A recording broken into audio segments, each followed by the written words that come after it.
Música.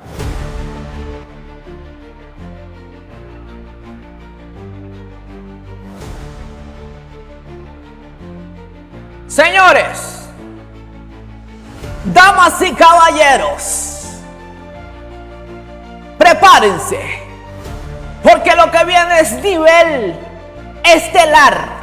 Desde Venezuela, economista, abogado egresado de la Universidad Central de Venezuela, con estudios en Colorado, máster en políticas públicas en Yellowstone, ex candidato presidencial, analista, estratega y una de las voces más firmes en el debate económico del país.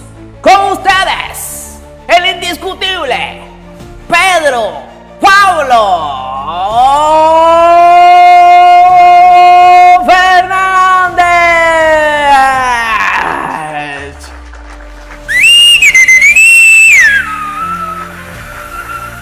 El líder.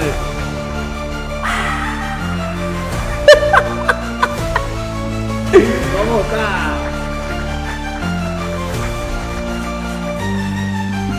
¡Líder!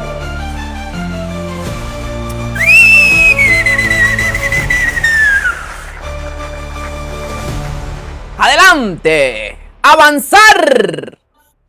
¡Continuar! Mira, a mí no me habían hecho una presentación así jamás en mi vida. Es la mejor que me han hecho en mi vida. Ahí Esta está. presentación. Estamos estrenando el formato, líder. Estamos estrenando el formato. Bienvenido, líder. Te lo merece, vale. La gente te tiene un cariño. De verdad. Muchas gracias. ¿Cómo te encuentras? ¿Cómo te sientes? Desde Venezuela, muy importante. Aquí estamos. Y aquí seguimos. ¿Qué se siente estar en Venezuela en estos momentos, líder? Hoy 17 de marzo. Mira, tú me hubieras preguntado esto en diciembre y la respuesta hubiera sido radicalmente distinta. Yo en diciembre andaba profundamente deprimido. Por primera vez en mi vida pensé cómo ayudo a mi hija para que se vaya. Wow. Este país no ofrece nada, estábamos secuestrados, además teníamos el país sancionado, los buques petroleros parados en alta mar, lo que se le venía a Venezuela en el 2026 era una cosa espantosa. Y algo sucedió el 3 de enero, que no recuerdo bien qué fue lo que pasó, pero nos abrió unas perspectivas para Venezuela totalmente distintas. Yo creo que Venezuela está en las puertas de una oportunidad espectacular. Sí, vale. Falta que hagamos las cosas bien para que aprovechemos, porque Venezuela no es que no ha tenido momentos con oportunidades estelares, las hemos tenido en el pasado, las hemos tirado a la basura. Yo espero que esta oportunidad la aprovechemos bien y demos ese salto y construyamos ese país que queremos. Estamos crudos todavía. Lo del 3 fue espectacular, pero creo que estamos en un momento de donde se toman las decisiones, ¿no? Donde se toman las decisiones importantes. Líder, quiero hablar antes de hablar del tema económico, que la gente está bien a la expectativa porque eres una voz autorizada en esto. La gente quiere hablar del salario, quiere hablar del dólar, pero quiero hablar un poco de ti. Tú fuiste candidato presidencial en 2006. Yo no sabía esto. No. De toda la presentación, eso es lo único que te pedí. Ah, yo te iba a decir, No. confírmame, porque me zumbaron ese dato aquí. Candidato, pero yo, claro, ¿será que el hombre...? No. Ah, ya te iba a Yo en decir, el- por eso te pregunto. Bueno, eso yo lo en el omitimos. 2006 Es la primera vez que zumbamos eso. lo editamos después cuando montemos el video. Sí, lo editamos. Pero si tienes tiempo involucrado No. en la política, ¿no? O- Yo tengo mucho tiempo, me retiré de la política partidista, todo lo que yo hago es política porque yo estoy dedicado a tiempo completo desde hace muchos años a dar la batalla cultural, que creo que es la batalla más importante que tenemos que librar en Venezuela. Es más importante ganar esa que ganar la batalla electoral. Es correcto.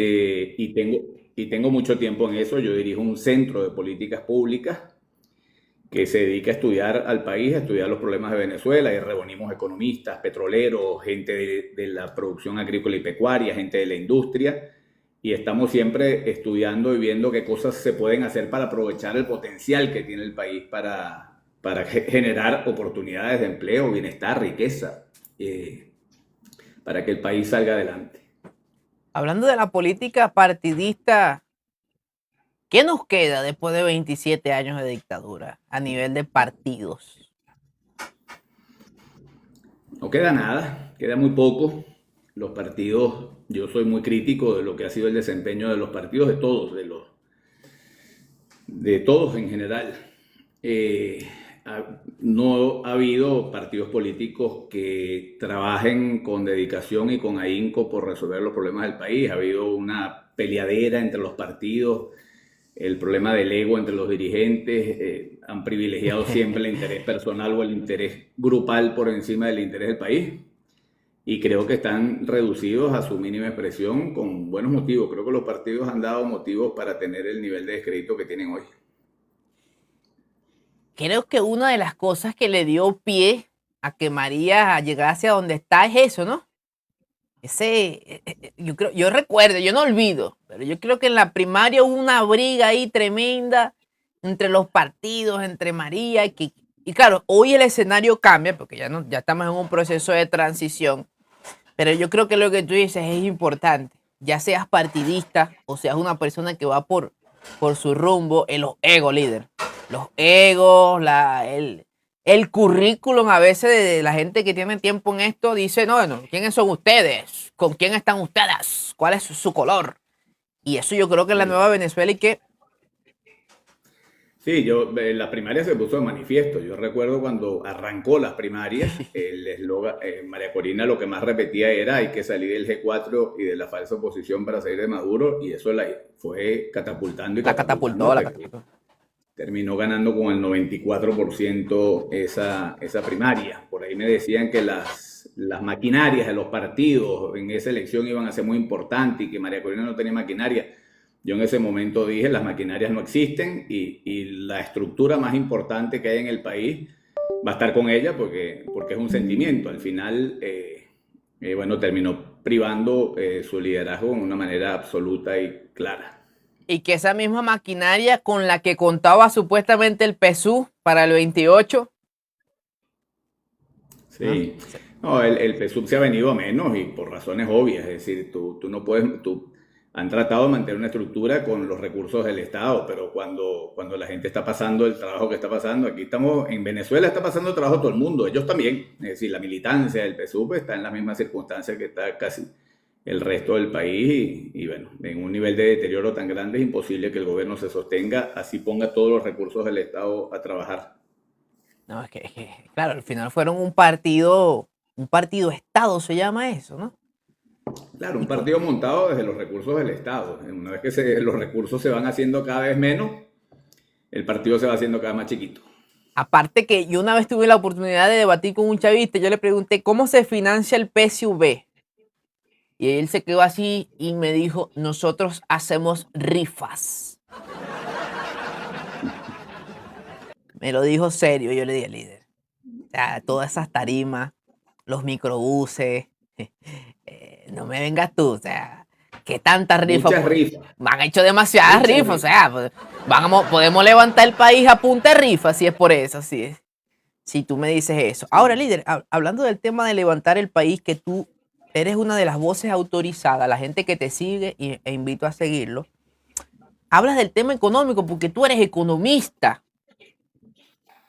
con magíster, como lo hicimos en la presentación, eres especialista en esas áreas y sabes que hay muy pocos economistas que hacen política en Venezuela, ¿vale? Tenemos muchas cosas, tenemos dirigentes, tenemos muchas cosas, pero una de las cosas que se necesita son economistas y tú eres uno de los pocos que abiertamente explicas a la gente la situación, ¿no?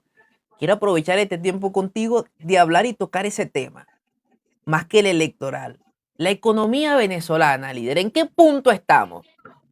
Mira, antes de contestarte esa pregunta, te voy a hacer un comentario que para mí es fundamental. Estamos preparando en el IFD, que además es un centro de formación, que es el instituto que yo dirijo, un curso completo para jóvenes que quieran incursionar en la política, y en ese curso estamos metiendo mucho economía, que se entiendan los conceptos básicos. No vamos a grabar a nadie economista desde ahí, pero un político en Venezuela tiene que entender de economía y tiene que entender algo de petróleo. Tú sabes que este cuento te lo voy a echar un poquito largo, pero vale la pena porque es interesante. Yo creo que una de las cosas terribles que pasó en la República Civil, en el periodo democrático antes de llegar a Chávez, Fue un pésimo manejo de la economía y un pésimo manejo de la riqueza petrolera. Y eso en buena medida fue porque los dirigentes políticos sabían muy poco de economía. Tuvimos presidentes muy cultos, como Caldera y como Luis Herrera, que con una cultura enorme sabían de todo, de geopolítica, de historia universal, pero de economía no sabían nada. Y los errores que cometieron en política económica fueron terribles. Ahí yo te cuento esta anécdota solamente. Nosotros, a diferencia de Noruega, que es un país petrolero igual que nosotros, Noruega, con su riqueza petrolera, creó un fondo de inversión. En Noruega no utilizan un solo dólar que les entra por concepto de petróleo. Ellos venden petróleo y todo lo que les entra por concepto petrolero va a un fondo de inversión. Sí, ese fondo noruego. Gigantesco, es el fondo más grande del mundo. Hoy es dueño del 1.5% de todas las empresas que cotizan en bolsa en el mundo. Es decir, es un fondo gigantesco. Ojo, y que los presidentes tienen un límite, ¿no? Solo pueden utilizar el 3% en caso de, ¿no? 4%. Pero te doy una cifra, mira. El año pasado a Venezuela le entraron 14.500 millones por concepto de venta de petróleo, ¿no? 14.500. El fondo noruego en intereses produjo el año pasado 284.000 millones de dólares. O sea, ese país produce 284.000 millones de dólares sin que un noruego se levante la cama, sin que nadie trabaje. 280, y han vendido menos petróleo que nosotros. Es decir, nosotros, el fondo de Venezuela podría ser gigantesco. Eso lo tenía que haber hecho Venezuela desde el año 74, cuando Carlos Andrés Pérez I, y lo tenía que haber seguido Luis Herrera con el boom del 79. Hemos tenido unos booms petroleros espectaculares y esa plata nos la hemos gastado en lugar de haberla invertido. Hoy Noruega tiene como financiar salud pública, educación pública, los pensionados, jubilados, lo que quieran, porque ahorraron su riqueza petrolera. Ahora, en el periodo de Luis Herrera, Campins, al país le entraban millones de petrodólares y el presidente del Banco Central le decían que se estaban fugando los capitales porque la tasa de cambio estaba a 4.30, muy barata. Todo el que tenía bolívares compraba dólares y los depositaba en cuentas afuera. Y le decían al presidente del Banco Central que los dólares que nos estaban entrando por concepto de petróleo se estaban fugando y estaban terminando en cuentas de privados. Y el presidente del Banco Central dijo que se vayan esos dólares, es que nos estamos ahogando, nos vamos a ahogar en dólares. Es decir, los dólares que le entraron al país, en lugar de ahorrarlos en un fondo de inversión para que le quedaran al país, terminaron yéndose en fuga de capitales. Es increíble porque la ignorancia que había en materia económica, y yo pregunto todo el tiempo dónde estaban los economistas durante esa época que despilfarramos esa riqueza. Es que en la bonanza, sí. Es difícil tú pararle pelota al futuro, ¿me entiendes? O sea, estamos ganando plata ahorita. No importa que se despilfarre, tranquilo, después resolvemos. Se pensó que se iba a durar toda la vida. Sí. Somos un país rico. Mira, tú sabes que yo estoy dedicado a la batalla cultural y la primera cosa que nosotros tenemos que combatir, es decir, lo que nos ha traído para acá es la idea de que somos un país rico y que desde el Estado nos van a resolver los problemas. Esa fue la causa de la muerte de la Cuarta República, del surgimiento del chavismo y es la causa del desastre económico que tenemos hoy. Es la idea de que el Estado de que el país es súper rico y que un Estado bondadoso nos va a venir a distribuir la riqueza a todos por igual. Nosotros tenemos que romper con esa idea y cambiar esa mentalidad por una que nos invite a invertir, a desarrollar, a emprender, a crear riqueza con esfuerzo, con trabajo, con dedicación. Y producción. Y cambiar el chip de todo. Que todo el mundo entienda, que todo el mundo lo entienda más naturalmente, Kilómetro, porque esta experiencia ha sido tan nefasta que la gente ya lo entiende naturalmente. No podemos depender del Estado para superar la pobreza, no se supera con bolsas de comida, no se supera con bonos. La única forma de superar la pobreza es con un empleo, con un trabajo, con esfuerzo, con dedicación, con disciplina y con empleos que solamente un sector privado que esté incentivado a invertir, a desarrollar, a emprender, a crear, puede crearse la cantidad de empleos que este país además tiene la capacidad de crear empleos para todo el mundo bien remunerados. No hay ninguna justificación para que en Venezuela haya una sola familia viviendo en situación de pobreza. Y claro, es lo que hicieron estos tipos, pues, y el modelo, tú tienes razón en algo, la Cuarta dio pie para que llegara el chavismo. Dio pie, y el chavismo recibió en esos años de Chávez una bonanza sin precedentes, porque si la bonanza de la cuarta fue buena, la de la década del 2010 con precio de $150 por barril, hermano, eso fue un desastre. O sea, Chávez se daba el tupé de financiar partidos de izquierda a nivel mundial. Imagínate tú, o sea, nóminas, vamos, lancen a esos tipos que ganen la izquierda.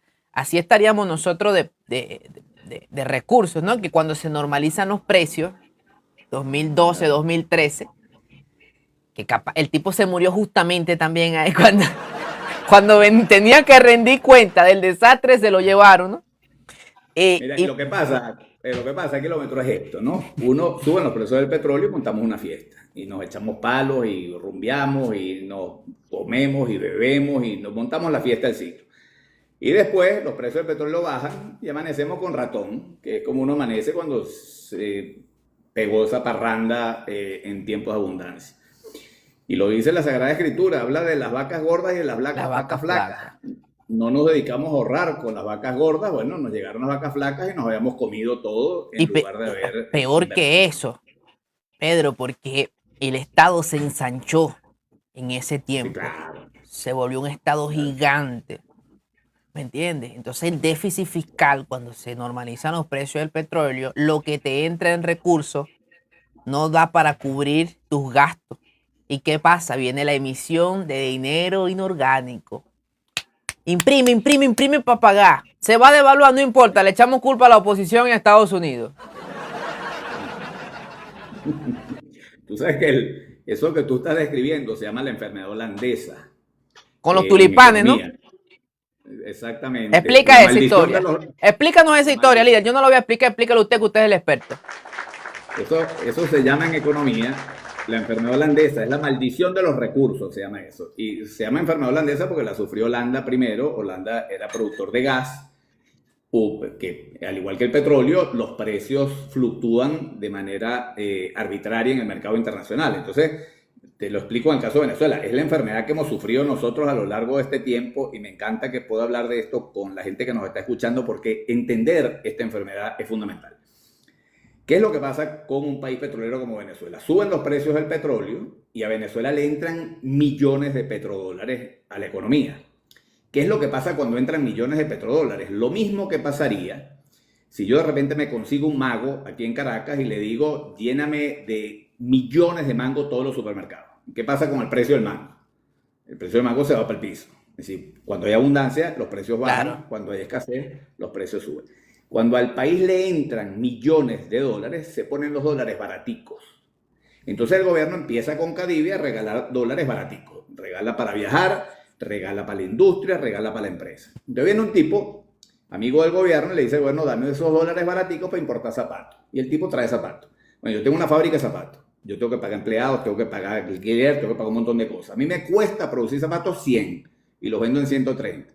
Pero el amigo del gobierno que consigue los dólares baratos, consigue esos zapatos regalados y los vende en 30. Yo quiebro y tengo que cerrar. Es decir, lo que pasa cuando un país como Venezuela es monoproductor y depende del petróleo es que una vez que suben los precios, ese dinero entrando en la economía abarata el precio del dólar y hace muy atractivas las importaciones en detrimento de la producción nacional. Empezamos a importar de todo, dejamos de producir, se pierde empleo. Y es lo que tú dices. Cuando bajan los precios del petróleo, ya no nos alcanza para importar lo que importábamos antes y lo que dejamos de producir, que ahora también lo tenemos que importar. Y que en esos años se suma que se dejó de producir no solo los que quebraron con la competencia de los que traían los productos de afuera, sino se suman los que fueron expropiados y que nunca pusieron a andar su maquinaria, ¿no? Entonces, la crisis del 2014 al 2018, ellos te lo venden como una guerra económica. El empresario no quiso producir porque le caía mal Maduro y Chávez. Y entonces escondían los productos. Y es lo que tú dices, líder. Y es lo que hemos analizado en este programa muchas veces. Que se acabó con la empresa que producía en Venezuela porque era más barato salir y buscarlo con los dólares preferenciales que te daba el Estado. Más la suma de las empresas que fueron expropiadas que no producían. Cuando se normalizan los precios del petróleo, tienes un Estado que no produce lo suficiente para abastecer al venezolano. ¿Y qué hacen estos individuos que yo les doy un premio de bruto? Agarran, Pedro, y aplican la ley de precios justos, 2014. ¿Qué, Sí, qué te parece eso? No provoca se cachetearlo. acabó. Explícale. Pedro, yo no le voy a explicar. Explícale a la gente. Explícale tú. Porque es que además, o sea, lo que tú dices, a eso súmale, lo de las expropiaciones, que te quiero hacer un comentario sobre eso, pero a eso súmale la cantidad de gente que dejó de invertir producto de un ambiente hostil frente a la empresa. Es decir, no es solamente las empresas puntuales que expropiaron, es toda la inversión que dejó de venir a Venezuela y que dijo, en ese país ni loco, Ni metemos un loco. bolívar. Los tipos que producían en el campo, o sea, ¿quién podía en el campo frente a las expropiaciones a mansalva que se hacían decir, yo voy a poner mi finca bonita, voy a invertir en un sistema de riego eficiente? ¿Para qué? Mientras más bonita ponga la finca, más rápido me la van a venir a expropiar algún amigote del gobierno. Entonces, el daño que se le hizo a la economía antes de todo este proceso, que hablan de las sanciones económicas, a mí me lo escriben, a ti te lo escriben todo el tiempo. Mira, Sidor era una empresa quebrada del Estado. Se privatizó y a los 2 años producía 4,5 millones de toneladas de acero, exportábamos hierro, pagaba a todos sus empleados, los obreros mejor pagados del país, la gente en Venezuela se mudó, un montón de Pa' gente de todas Puerto partes de Ordaz. Venezuela a buscar trabajo bien remunerado. Bueno, Sidor la expropiaron mucho antes de las sanciones y la acabaron y preguntan a los empleados cómo están. Pero lo más grave de eso era, mira, todas esas ruedas de prensa que daba Chávez, tú las tienes que recordar, esos a los presidentes donde decía, vamos a importar no sé cuántos litros de leche, no sé cuánto ganado y no sé cuánto pollo. Y la gente aplaudía y aplaudía diciendo, así, así, así es que se gobierna. Bueno, así es que se gobierna cuando tú estás destruyendo la producción nacional, cuando tú estás destruyendo los empresarios en Venezuela que generan empleo, que generan valor agregado, que generan riqueza dentro del país, así lo destruye. Y bueno, al final, todo eso se hacía con la idea de que el petróleo lo íbamos a tener siempre para seguir importando pollo y para seguir importando leche. Vamos a destruir toda la industria nacional que tenemos plata de importar. Bueno, en esa destrucción se destruyó el empleo y con el empleo el salario. Y esto, por eso estamos así. La gente dice es que, algunos chavistas me escriben, es que Chávez era bueno pero Maduro.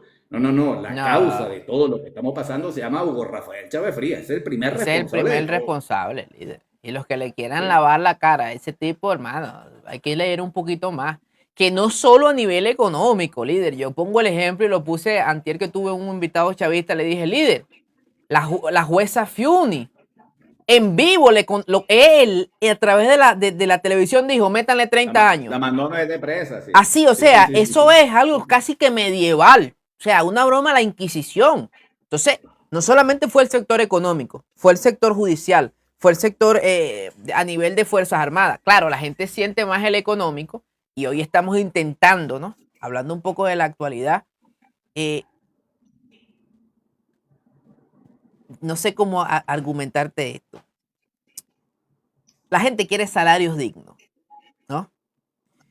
Pero somos responsables también de dónde llevamos al Estado hasta hace 3, 4 meses. O sea, no podemos decir como venezolanos, no, queremos sueldos, queremos $600. No, pero es que tenemos 26 años de dictadura donde se hicieron mal las cosas, mucha gente apoyó el chavismo al principio, ahora están arrepentidos.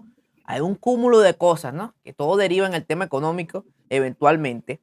Líder, usted como economista, voz autorizada en la materia, a corto plazo, ¿a cuánto se podría llevar el salario de los venezolanos? Con los análisis que usted hace, con viendo el panorama de Estados Unidos. Un análisis certero, voz autorizada aquí con nosotros. Mira, vamos a responder esta pregunta más general. No te la respondo puntualmente porque no tengo los elementos para darte esa respuesta de cifra específica, pero te digo en términos generales. Ok. Hay dos cosas que se necesitan para que los salarios aumenten, que es aumentar, recuperar el aparato productivo, recuperar la producción, recuperar la riqueza y recuperar la productividad. Cuando digo recuperar el aparato productivo es que hayan muchas empresas demandando trabajadores, porque son los dos factores que ayudan a incrementar el salario. La demanda de trabajadores y la productividad. Yo te pongo un ejemplo. Yo estuve la semana pasada en el municipio de Anzoátegui del estado Cojedes. Eso es Cojeditos, es la capital. Ahí producen mucho tomate, producen tabaco, producen un montón de cosas, pero producen mucho tomate. Ahora, ahí están el 20% de las hectáreas de vocación agrícola están trabajándose. Es decir, se está perdiendo el 80% de las hectáreas. Entonces un productor, un trabajador, un campesino que recoge tomate para cualquier hacienda gana un sueldo bajito, son $10. Puede ser $5 una jornada de trabajo allá. Ahora, ¿qué pasa? Si tú tienes 20% de las hectáreas de vocación agrícola disponibles, utilizables. Si tú amplías ese 20% al 100%, es decir, lo multiplicas por 4, toda la gente que vaya a producir tomate va a buscar empleados y los va a ver porque hay mucho desempleo. Ahora, una vez que empieza la producción a aumentar y aumentar y aumentar y se empieza a recuperar cada una de esas hectáreas productivas, cada vez van a ser más escasos los trabajadores. Va a llegar un momento que el siguiente que va a sembrar sus 10 hectáreas de tomate va a decir no encuentro trabajadores. Y va a tener que ir a buscarlos en las haciendas donde están trabajando los tipos. ¿Y cómo se los trae? Pagándoles mejor. Una vez que les ofrezca se los trae mejor, se los va a llevar. El tipo que tenía su finquita y se le están llevando los trabajadores, ¿cómo va a hacer para retenerlos? Va a tener que aumentarle el pago a los recolectores de tomate para poder conservar los trabajadores. En la medida que aumenta la demanda de trabajadores, aumenta el salario. Eso es así. En la medida que tú destruyes el aparato productivo y se pierden los empleos, se pierden los salarios de la misma forma. Y la otra forma de aumentar los salarios es aumentando la productividad. Esos son los dos factores que inciden. Entonces, la gente lo que quiere es que le aumente la capacidad adquisitiva, no que le aumente el salario. Me explico. Claro, el poder adquisitivo, o sea. Claro. Si me aumenta el salario al doble, pero la inflación se te come, sigues igual. Exactamente. Entonces, el gobierno podría decir mañana, yo le aumento el salario a 20 millones de bolívares a cada venezolano, pero no tiene cómo pagar eso. Si lo financia prendiendo la maquinita del Banco Central, imprimiendo dinero inorgánico, todo ese aumento de salario se lo va a comer la inflación. Correcto. La única forma para que los salarios mejoren sustantivamente y para que la gente empiece a ganar un ingreso es que se recupere el aparato productivo. Tenemos la ventaja de que somos un país petrolero y la recuperación de la producción petrolera es más o menos rápida y esa recuperación puede darle al país dinero que nos permita recuperar la banca, indispensable recuperar la banca para que se recupere el crédito. El crédito. Sin crédito no hay forma de recuperar la industria, ni la industria agropecuaria, ni el financiamiento. O sea, si no hay crédito, no hay financiamiento. Y si no hay financiamiento, no hay inversión. Si no hay financiamiento, es imposible. Entonces, nosotros tenemos una oportunidad de recuperarnos rápido. Después, al gobierno le está ingresando un poco más de dinero porque está vendiendo el petróleo, ya no lo está vendiendo con descuento porque ya no estamos sufriendo el tema de las sanciones y además está aumentando la producción piano a piano, tampoco aumenta tan rápido y no tenemos capacidad tampoco de aumentarla demasiado rápido. Ojalá tuviéramos más capacidad de aumentar más rápido, pero en todo caso al gobierno le está entrando más dinero, además subieron los precios del petróleo como consecuencia del conflicto de Estados Unidos con Irán y como consecuencia del conflicto en Rusia. Es decir, el país está todo convulsionado, el mundo donde se produce petróleo está todo convulsionado porque es el Medio Oriente y Rusia. Entonces los precios del petróleo están subiendo, el país le está ingresando un poco más, ahora hay una oportunidad para que los salarios mejoren, pero para que mejoren significativamente, para que se recuperen el salario que llegamos a tener en algún momento, es absolutamente indispensable que haya una recuperación económica importante. Claro, y es cierto lo que tú dices, lo que hay que recuperar más que el salario es el poder adquisitivo, ¿no? Porque probablemente si ustedes el 1 de mayo le dicen a ustedes, vamos a aumentarle el equivalente a $400 en bolívares, y viene de un dinero inorgánico, o sea, de una producción falsa, ¿no? Porque la emisión de moneda que no está respaldada es falsa. ¿Explicamos eso, Kilómetro? Vamos a explicar eso. Explícalo, porque capaz hay gente que todavía no lo entiende. Vamos a explicar esto así, mira. ¿Cómo se produce inflación? ¿Por qué se produce inflación? La inflación la produce el gobierno que imprime dinero inorgánico. ¿Qué significa eso? El gobierno se hace de ingresos a través de los impuestos. Los impuestos que le cobra PDVSA, los impuestos que le cobra al resto de la industria, los impuestos que nos cobra a todos cuando pagamos el IVA, que compramos cualquier cosa. Es decir, con todo eso el gobierno se hace dinero. Todo ese dinero es orgánico. ¿Por qué es orgánico? Porque alguien en la economía lo produjo. Es correcto. Es decir, allá hay una producción que genera unos recursos y la utilidad que genera cualquiera de los negocios o nosotros cuando pagamos el IVA, todo ese dinero que ingresa porque la economía se movió. Los contribuyentes, que en Estados Unidos son llamados así. Exactamente. Si el Estado limita sus gastos al dinero que recibe de forma orgánica, no hay inflación, no puede haberla. ¿Por qué no puede haberla? Hay una cosa que se llama dinero circulante, masa monetaria, que es el dinero que tenemos todos en el bolsillo y que tenemos en la cuenta con el que gastamos. Con todo ese dinero que circula en la economía, alcanza para comprar y vender todos los bienes y servicios que hay en la economía. Si los bienes y servicios que hay en la economía se mantienen constantes y la masa circulante, es decir, la cantidad de dinero, se mantiene constante, no puede haber inflación. Hay inflación cuando el dinero circulante aumenta. ¿Cómo aumenta? Porque el gobierno puede crear dinero. El gobierno tiene la facultad de crear dinero. Tiene la maquinita del Banco Central que imprime los billetes o lo puede transferir, Banco Central lo puede transferir por el carnet de la patria a los venezolanos. Vamos a suponer, en la economía hay una cantidad de bienes y servicios, no hay reactivación económica, aquí hay una cantidad de dinero circulante. Y el gobierno resuelve transferirle a todos los venezolanos 100 millones de bolívares. No los tiene, no los recaudó, los crea. Le dice al Banco Central, transfiere 100 millones a todos los venezolanos. Somos ricos. La cantidad de bienes y servicios se mantiene constante, pero la cantidad de dinero se multiplica por 10. Bueno, ahora todos tenemos un montón de dinero en el bolsillo. ¿Qué hace una gente cuando le cae dinero en la cuenta? Sale corriendo a gastarlo, porque si no el dinero le pierde valor. Si tú multiplicas el dinero circulante por 10, pero son los mismos bienes y servicios, salimos todos a pelearnos por los mismos bienes y los precios entonces se disparan porque la demanda supera la oferta. Pero supera la oferta por concepto de la impresión de billete inorgánico. De dinero de mentira. Es correcto. Claro. Exactamente. Entonces, el gobierno puede transferir a los venezolanos. ¿Por qué no lo hace? Porque sería muy fácil resolver el problema de la pobreza. Imprimo billetes y los mando. Correcto. Bueno, si tú mantienes los bienes y servicios limitados y aumentas por 10 la cantidad de dinero circulante, entonces todo el mundo va a salir a competir por los bienes que están escasos. Y ahí está la explicación también de por qué sube el dólar. Porque el dólar forma parte de las cosas que salimos a comprar cuando tenemos bolívares. Y la cantidad de dólares de la economía también son limitadas. No son proporcionales a los bolívares que hay en este momento circular. Exactamente. Entonces tú tienes unos bienes y servicios en la economía y ahí están los dólares también. Ahora tenemos un montón de bolívares, salimos corriendo a comprar cosas. Yo compro motos, compran camisas, compran zapatos, compras neveras, compras lo que tú quieras. Y lo que te sobra, empiezas a buscar dólares para protegerte de la inflación. Esa impresión de dinero inorgánico es la que genera la inflación y el aumento del precio del dólar. Claro, para hacer un inciso, Pedro, sí. También está el factor de confianza en el bolívar, ¿no?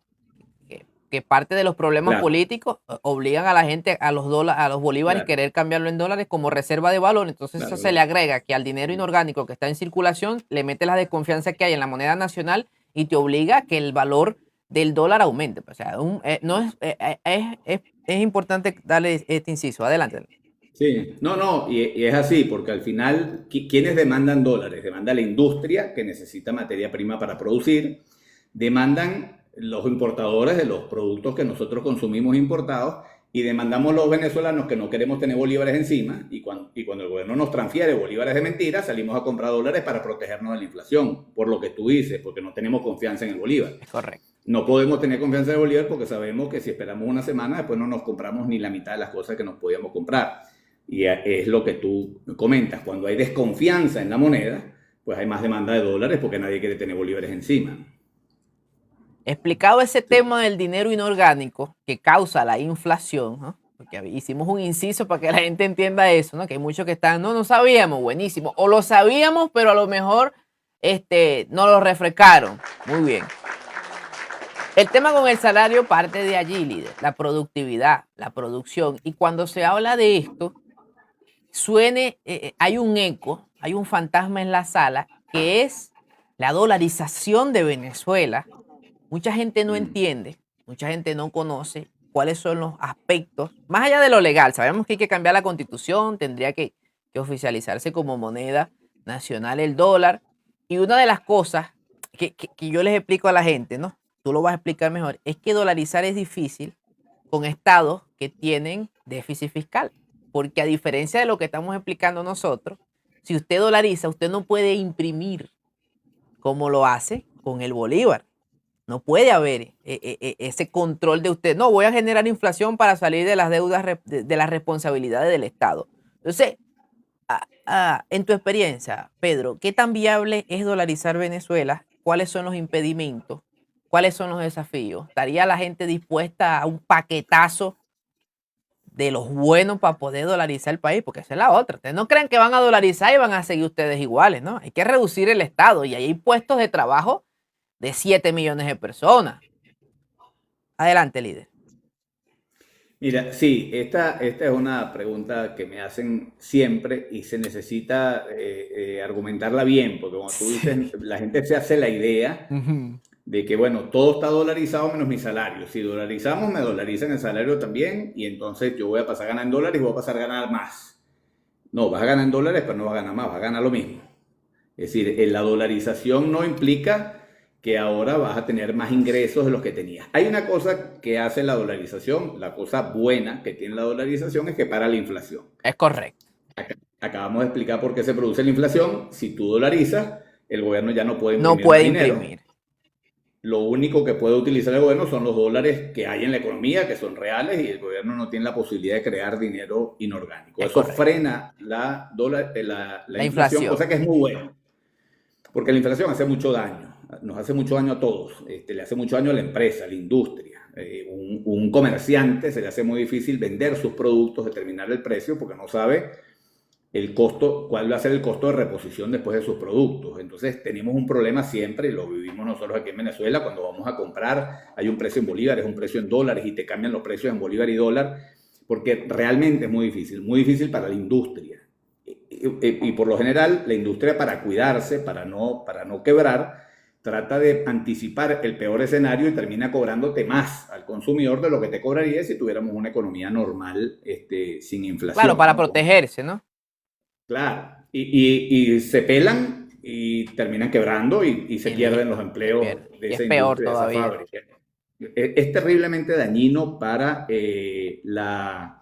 la economía. Además, es un desestímulo para la inversión también muy grande. Ahora, no sé, yo soy absolutamente contrario a la dolarización por varias razones. Hay dos políticas perdón, nosotros tenemos que ir a hacer cambios estructurales fundamentales en la economía, nosotros tenemos que volver a tener un banco central que tenga autonomía, no podemos tener más un presidente que le pide millarditos al Banco Central y que maneja de forma tan irresponsable la política monetaria dirigida desde el Ejecutivo y la política fiscal, que esa sí le corresponde al Estado, pero manejada absolutamente irresponsable. Nosotros tenemos que ir a un modelo económico donde haya un modelo económico serio, responsable, con disciplina fiscal y con disciplina monetaria, que es un requisito indispensable para que el país crezca. Me gustaría hablar de esto más adelante. Venezuela fue el país del mundo que creció más durante 50 años. Nosotros de 1924 a 1974 no hubo ningún país en el mundo que creciera como Venezuela y fue libre mercado con disciplina fiscal y disciplina monetaria lo que privó sus 50 años. Y cuando tú ves la experiencia en el mundo, todos los países que crecen son países donde hay disciplina fiscal y monetaria. Ahora, hay un problema, hay varios problemas que se presentan cuando tú dolarizas. El gobierno tiene dos políticas, dos herramientas para ayudar a estabilizar la economía e incluso para ayudar a que la economía crezca en determinados momentos, que son la política fiscal y la política monetaria. ¿Qué significa política fiscal? La política fiscal tiene que ver con el gasto del gobierno y con los impuestos. Hay políticas fiscales que se llaman expansivas, que invitan al crecimiento económico. ¿Cuáles son las políticas fiscales expansivas? Cuando el gobierno gasta, cuando el gobierno aumenta su gasto, es una política fiscal expansiva porque al aumentar el gasto del gobierno pone a circular dinero y eso aumenta la demanda y activa la economía.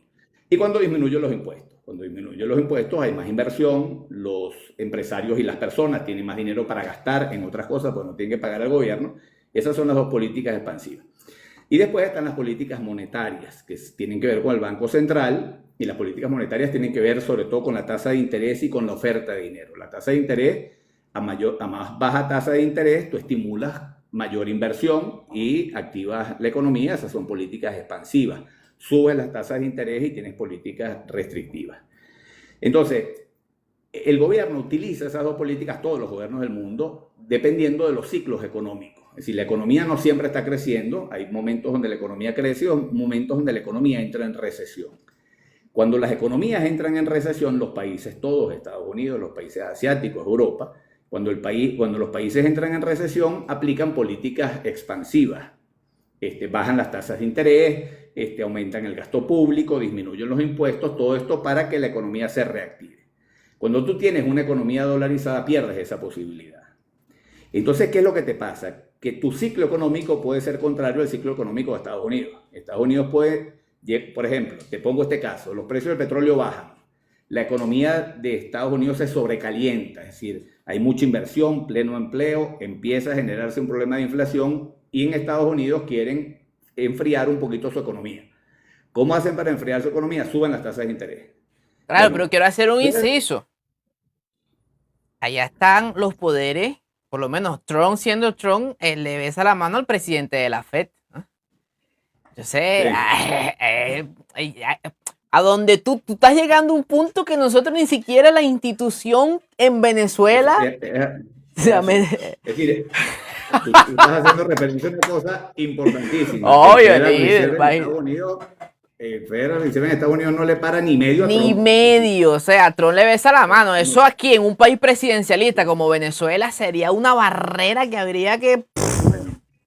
Pero adelante, pero es otro tema, pero creo que es otro tema ahí, anclado. No, pero es un tema importante. Yo creo que tenemos que ir a una reforma constitucional a fondo para garantizar constitucionalmente la autonomía del Banco Central. El presidente Trump, o sea, el Federal Reserve tiene una autonomía absoluta frente al presidente de Estados Unidos, no le da órdenes para nada. Ahora fíjate, fíjate tú, este escenario, sobrecalentada la economía de Estados Unidos y Venezuela entra en recesión. Bueno, si se sobrecalienta la economía y el Federal Reserve resuelve enfriarla, sube las tasas de interés para enfriar su economía.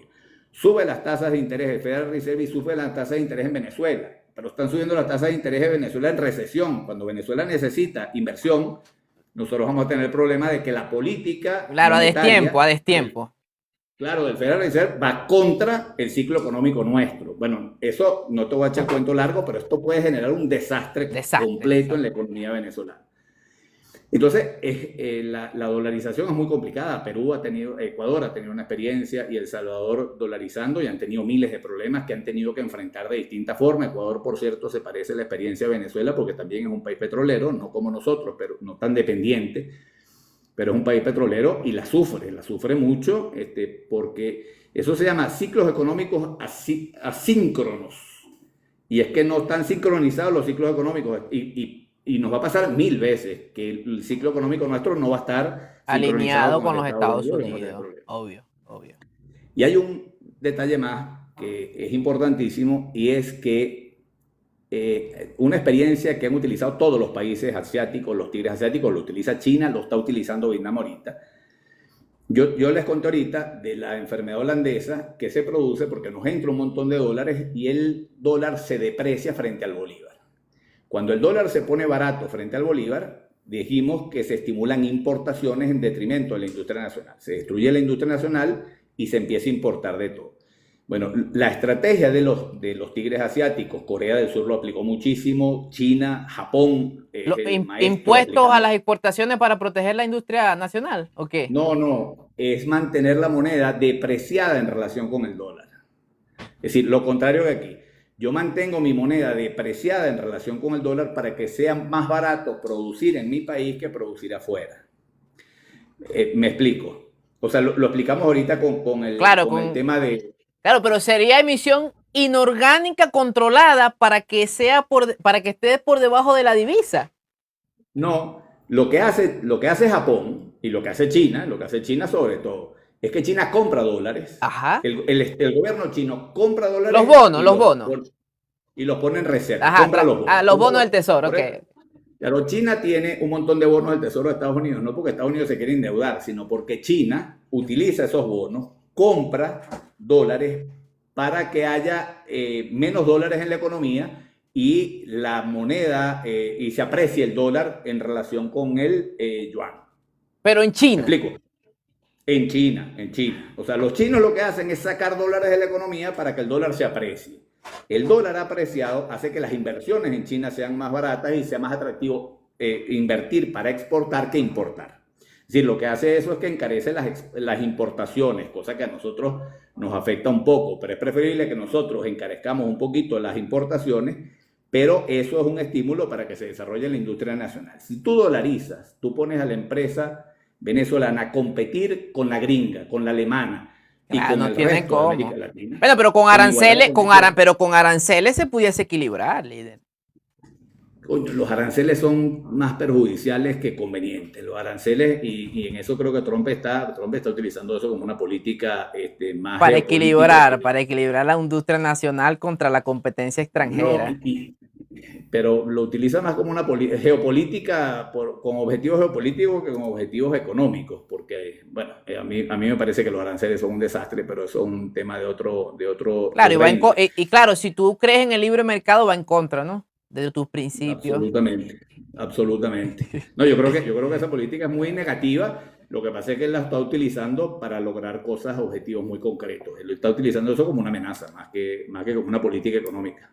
Claro, y al nivel de productividad, en cuanto al consumismo de Estados Unidos, las empresas que tienen clientes en Norteamérica le aumentas 10% o peor, los amenazas con que no vas a vender en tu principal mercado, los pone contra la pared y son industrias Ya. naciones, pues son industrias que controlan prácticamente países enteros, regiones enteras. No, y además lo que pasa con Estados Unidos también es que es el más grande consumidor del mundo, pero por lejos. Estados Unidos, el consumismo de Estados Unidos es bárbaro. Es una Es decir, si barbaridad. Estados Unidos deja de comprar productos a cualquier país del mundo, lo afecta. Lo Sí. afecta, lo quiebra. Porque claro, todas esas empresas están apalancadas, tienen que vender para seguir subsistiendo, ¿no? Le Esto, pongo aranceles al café de Colombia y Petro sale y se para firme, pero aquí rapidito. estamos. Mira, ellos son imperialistas hasta que les toca enfrentar a los tipos. Ay, ay, qué locura. Líder, entonces, según tu apreciación por mantener, claro, lo que pasa es que Pedro, yo te entiendo. En la teoría, lo que tú estás explicando es cierto, comparto perfectamente, pero partiendo de la política que habría que tener y los políticos que tendríamos que tener y las instituciones que tendríamos que tener para aplicar lo que tú dices con responsabilidad, porque sabemos que Venezuela es un país presidencialista, ¿no? O sea, el que venga a administrar, el representante aquí del Banco Central o el que maneje la política monetaria, que sea autónomo sin que el nuevo presidente le quiera imponer algo tipo Estados Unidos. Para llegar a eso, o sea, para mí eso sería un sueño, ¿no? La institucionalidad en Venezuela, recuperarla, ni siquiera como la cuarta, ni menos como la quinta, algo diferente, respaldado por leyes y respaldado por una cultura de que el venezolano crezca también a nivel de político. ¿Tú crees que contamos con los políticos para hacer eso que tú dices, no? Mira, yo creo que por eso te dije yo empezando el programa y lo insisto siempre, que la batalla más importante que tenemos que ganar es la batalla cultural. Es decir, nosotros estamos en las redes haciendo un esfuerzo muy grande, pero además estamos recorriéndonos el país, explicándole a la gente, explicándole cosas como esas, por qué se produce inflación, quién la produce. Fíjate tú lo importante que es entender cómo se produce la inflación, porque después de que tú entiendes eso, cuando el gobierno te manda el bono, tú tienes que decir, tú me estás mandando un bono, me está llegando a la cuenta estos realitos, pero si tú esta plata me la estás financiando con dinero inorgánico, tú no me estás haciendo ningún favor, yo no tengo nada que agradecerte, porque me estás empobreciendo. Es decir, entender que los políticos que ofrecen más de lo que pueden dar, lo que están haciendo es demagogia y que causan más daño que bien. Explicarle eso a la gente, a mí me parece que es demasiado importante. No frente a Maduro y frente a Delcy Rodríguez y frente a Chávez, no, frente al liderazgo opositor que también juega al populismo y a la demagogia con estas cosas. Mira, nosotros tuvimos un candidato presidencial que yo apoyé. Tú me pensabas que yo había sido candidato, te habían dicho que yo había sido candidato en el 2006. Yo en el 2006 apoyé a Manuel Rosales con todo. Y apoyé a Manuel Rosales con todo porque el candidato que estaba enfrente era Chávez. Es decir, y cualquier candidato que me pusiera enfrente a Chávez, yo iba a apoyar a ese candidato. Pero ese candidato nos ofreció una tarjeta minegra que íbamos a llevar todos para el cajero, le íbamos a meter en el cajero y nos iba a dar plata y nos iba a regalar la renta petrolera, la iba a repartir así. Es decir, no es solamente el gobierno, nosotros tenemos que hacer un esfuerzo por producir un cambio cultural de verdad, Está para que el rudo, país entienda. Mira, está rudo, lo que está nosotros rudo. estamos haciendo es inoculándole a la gente el antídoto contra los políticos demagogos y populistas. Es Y decir, que la gente pueda clientelista. entender los conceptos.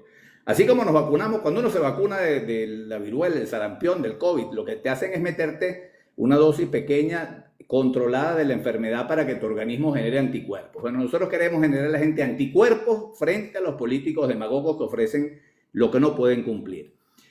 Venezuela está a las puertas de construir, o sea, puede hacerlo, haciendo las cosas bien. Tú dices que es un sueño, yo creo que ese es un sueño perfectamente realizable.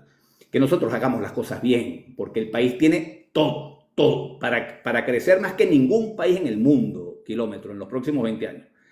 Y esto no es un deseo, una fantasía. Hay una razón, además, que explica que el país pueda crecer más que ningún otro país en el mundo, y así lo están viendo, por cierto. Los ven. Lo que pasa es que nosotros no lo hemos visto todavía. Mira, te voy a decir, aquí hay empresas importantes de contabilidad, empresas de abogados, empresas que están buscando pares en Venezuela para que los ayuden para aproximarse a hacer inversiones en Venezuela. No sabes cuánto. Por una razón, mira, un país desarrollado le cuesta mucho crecer. Es decir, Suiza, por ejemplo. Claro, ya estás en la cima, Claro. Tienes el 100% de tu fuerza laboral ocupada. Bueno, ¿cómo montas una fábrica en Suiza? ¿A quién buscas? Si están todos trabajando y todos con buenos empleos y buenos salarios. Es decir, ¿de dónde sacan los trabajadores? Entonces, esos países solamente crecen con innovación tecnológica prácticamente. Es decir, no tienen posibilidades de crecer sino aumentando la productividad a través de innovación tecnológica. En Venezuela tenemos el 90% de la población o desempleada o subempleada, con empleos precarios. Es decir, Venezuela está todo por hacer y sin desarrollo tecnológico. Y es que además todo lo que tenemos, porque tenemos energía. Sí. No solamente tenemos petróleo y gas, es que además tenemos el Guri. No estamos produciendo energía eléctrica por el desastre de estos 27 años. Pero tú sabes que no pudieron expropiar nunca ese caudal fabuloso que lleva el río Orinoco, el río Caroní, aguas abajo. Es decir, el río no lo pudieron expropiar, no lo pudieron destruir. No pudieron destruir ese caudal que es capaz de generar cualquier cantidad de energía, y así nosotros tenemos agua abundante, tenemos sol, tenemos tierra para ser una potencia en la producción agrícola y pecuaria, tenemos petróleo, tenemos hierro, tenemos aluminio, tenemos todas las ventajas que tenemos y tenemos una ubicación geográfica fabulosa. Favorable. Ahora, ¿qué es lo que tenemos que hacer nosotros para crecer hasta el infinito? Uno, recuperar nuestra producción petrolera es indispensable, pero no exportar una gota de petróleo más. Es decir, nosotros no debemos exportar una gota de petróleo. Nosotros debemos desarrollar la industria petroquímica, la industria petrolera aguas abajo. Si nosotros debemos exportar caucho, fertilizantes... El producto ya hecho, ¿me entiendes? Claro. Porque claro, sacamos el petróleo y después compramos los cauchos más caros. O sea. China. Nosotros le vendemos petróleo barato a China. China produce caucho y nos vende los cauchos que se hacen con nuestro petróleo. Más caro. ¿Por qué se lo damos a China para que produzcan caucho? ¿Por qué no producimos nosotros y generamos empleo aquí y le damos valor agregado al producto aquí? Los países atrasados son los países que venden materia prima. Materia prima, es correcto. Son los países que le agregan valor a su materia prima y venden productos acabados. Pero así con todo, kilómetro. Mira, cacao. Nosotros en Barlovento, te voy a dar esta cifra nada más, Barlovento tiene 100.000 hectáreas disponibles de vocación agrícola para producir cacao. Y se tiene produciendo cacao 500 años en Barlovento. Es decir, se sabe, hay una cantidad de condiciones demasiado favorables. Ahora, ¿qué pasa con el productor de cacao ahorita? Está sembrando plátano. ¿Por qué siembra plátano? Porque el cacao se lo están comprando en 4 lochas. Se lo compran unos intermediarios que después lo venden en las empresas de chocolate carísimo, pero el que gana es el intermediario, el productor no gana nada. Los hijos de los productores de cacao de Barlovento están emigrando igual que todos los muchachos del país. Ahora, Barlovento no puede exportar una pepita más de cacao. Barlovento tiene que ser una gran fábrica de chocolate. Y así como Colombia vende café, que dicen que es el mejor café del mundo, que no lo es. Colombia lo que ha tenido es un gobierno que ha estimulado a los productores de café y que ha vendido una marca. Que eso lo podríamos tener nosotros también perfectamente en Venezuela. Pero así como los mexicanos venden tequila, nosotros podemos ser los grandes productores de chocolate del mundo porque tenemos el mejor cacao. Y aquí lo que tenemos instalado. Entonces el productor de cacao ya no se lo vende a un intermediario, se lo vende al dueño de la fábrica a precio internacional. Es decir, a todos nosotros tenemos que convertirnos en un país que aspire a ser un país desarrollado y que le agreguemos valor a todas las cosas que podemos producir aquí con una ventaja enorme. ¿Te imaginas que en vez de exportar las tierras raras, hagamos los microchips allá en el Tigre? ¿Te imaginas? Vamos. Bajamos. Es Eso es lo que tenemos que impresionante, hacer. líder, impresionante. Tú eres loco, eso sería. Porque para mí petróleo es fácil, petróleo es lo primario, gas es lo primario. Ahora, tierras raras, microchips, ¿sabes? Que esas empresas vengan para acá y digan, mira, tenemos unas sucursales allá en Anaco. Muchachos, o sea, te estoy hablando de Mira, las grandes ligas, ¿no? y una cosa que estamos haciendo nosotros, estamos trabajando mucho el tema de educación en el IFEDEC, porque tenemos que ir a una revolución completa del sistema educativo, volver al gigante elefante blanco ese, el Ministerio de Educación. Eso no es posible recuperarlo, no vamos a tener los recursos para eso y no tiene sentido. Nosotros tenemos que avanzar con un programa de educación que permita que nuestros jóvenes puedan equipararse, alcanzar lo que es la educación en el resto del mundo, y eso tenemos que utilizar tecnología. O sea, lo que tiene que haber inversión en Venezuela en materia educativa es fundamentalmente conectividad y formar a los muchachos para cosas específicas que va a requerir el mercado aquí. Y una cosa que perfectamente se puede desarrollar en Venezuela es la fabricación de microchips con la materia prima que tenemos aquí. Cursos Es atraer especializados, tú inversión sabes bien, Pedro, de 3 años y formar a los muchachos para ocupar para eso. esos Sí, sí. empleos, con el expreso propósito de que vayan cubriendo las necesidades laborales de un país que desarrolle su industria aguas abajo y no siga vendiendo materia Sí, prima. sí, eso es cierto. Yo creo que en la cuarta hubo algo, un proyecto de eso que eran especiales en algo, no sé si era el INSE. El INSE, pero claro, el INSE formaba para labores que son importantes también, porque formaba plomeros, formaba ingenieros, electricistas, es decir, y los capacitaba y los formaba para el trabajo, ¿verdad? Sí, Es decir, el concepto era formación para el trabajo, que es un poco lo que yo estoy planteando, claro, pero pero con algo todo. para el siglo XXI, dirías tú, ¿no? Algo Ah, más exactamente. Sí.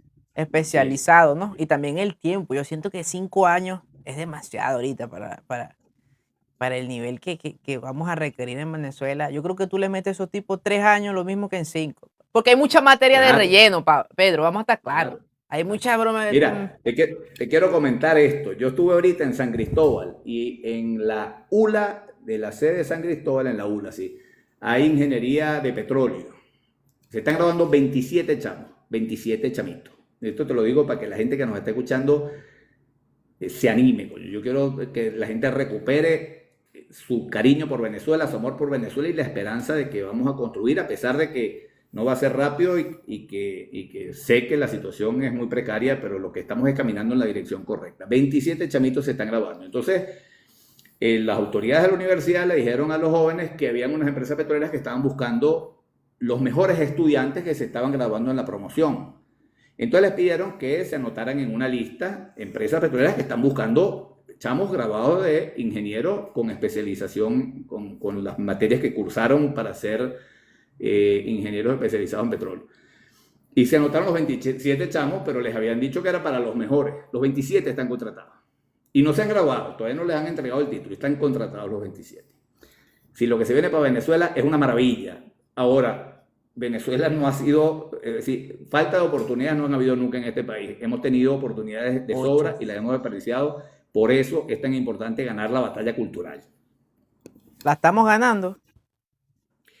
Mira, yo creo que sí hay un ambiente favorable. Tú sabes que hay un experimento que yo hago. Yo hablo con todo el mundo, me reúno en reuniones chiquitas, reuniones grandes, reuniones medianas, y me reúno abajo y me gusta reunirme abajo no tanto para hablar, sino para escuchar.